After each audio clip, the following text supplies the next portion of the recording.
नमस्कार। चलिए आज बात करते हैं एसएससी सिलेक्शन पोस्ट के कट ऑफ की।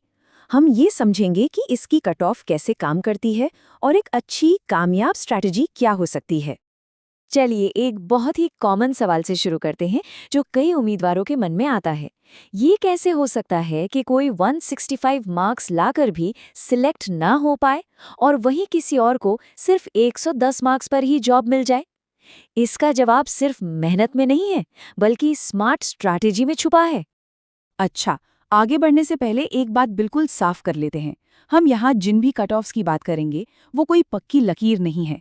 ये पिछले फेजेस, कंपटीशन का ट्रेंड, कितनी वैकेंसीज हैं और नॉर्मलाइजेशन, इन सब को देखकर बनाए गए अनुमान हैं।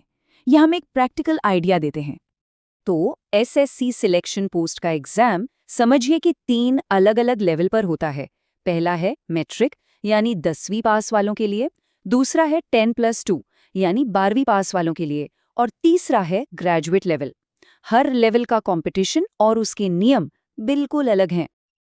अब देखिए ये स्लाइड बहुत दिलचस्प है। ये दिखाती है कि जहां सबसे ज्यादा भीड़ होती है, जरूरी नहीं कि वहां कट ऑफ भी सबसे ज्यादा हो। देखिए मैट्रिक लेवल पर सबसे ज्यादा लोग अप्लाई करते हैं, पर 10+2 का कट ऑफ अक्सर उससे भी ऊपर चला जाता है। ऐसा क्यों?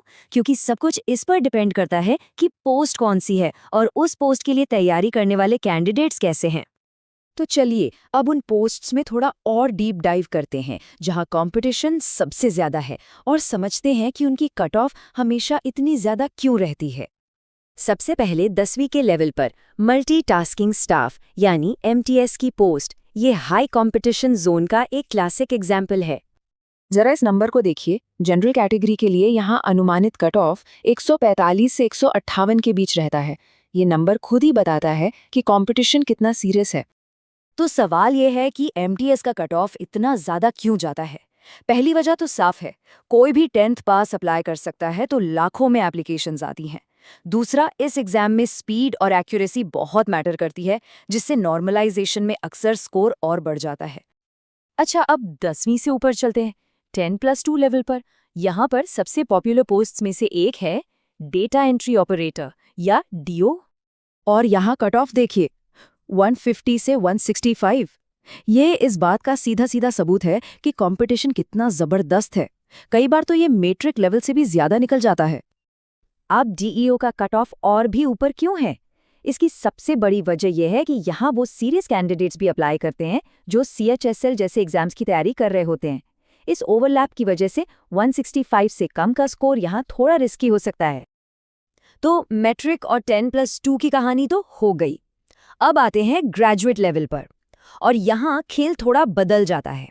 यहाँ सिर्फ हाई स्कोर से बात नहीं बनती, यहाँ स्ट्रैटेजी बहुत मैटर करती है।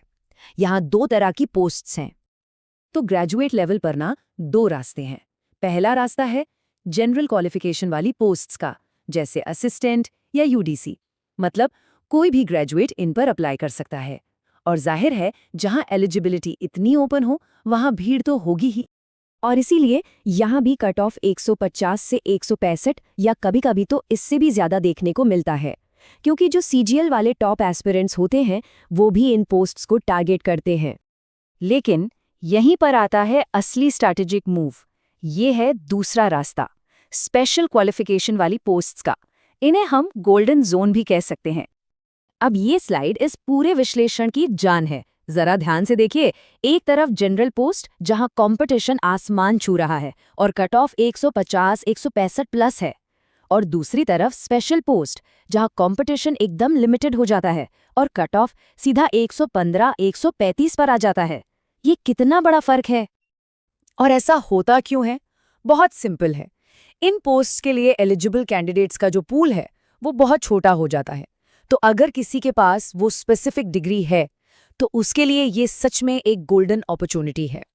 तो चलिए अब तक हमने जो भी समझा उसको एक क्लियर, एक्शन लेने लायक स्ट्रैटेजी में बदलते हैं। अब कैटेगरी वाइज कट ऑफ की बात करें तो एक जनरल ट्रेंड देखने को मिलता है।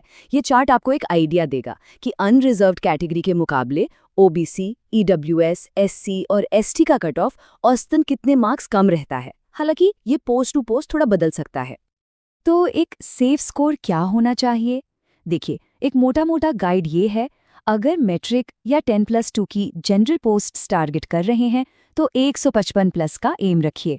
ग्रेजुएट जनरल पोस्ट्स हैं तो 160 प्लस। लेकिन अगर आपकी क्वालिफिकेशन स्पेशल है तो 125 प्लस का स्कोर भी बहुत अच्छा है, और जैसा हमने देखा कई बार तो 110 पर भी सिलेक्शन हो जाता है। और ये सारी बातें हमें इस पूरे एनालिसिस के सबसे ज़रूरी पॉइंट पर लेकर आती हैं। और वो पॉइंट ये है, एसएससी सिलेक्शन पोस्ट में आपकी नौकरी सिर्फ आपके मार्क्स से नहीं बल्कि आपके पोस्ट सिलेक्शन से तय होती है। ये है गोल्डन रूल। मतलब गलत पोस्ट चुनी तो 165 मार्क्स भी काम नहीं आएंगे, और अगर सही पोस्ट चुन ली तो 110 मार्क्स पर भी जॉब मिल सकती है। तो आखिर में सवाल ये नहीं है कि कितने मार्क्स लाने हैं। असली सवाल तो ये है कि आपकी अपनी क्वालिफिकेशन के हिसाब से वो कौन सी पोस्ट है जो आपके लिए बनी है, जहां सफलता का सबसे अच्छा चांस है। क्योंकि असली मौका वहीं छिपा है।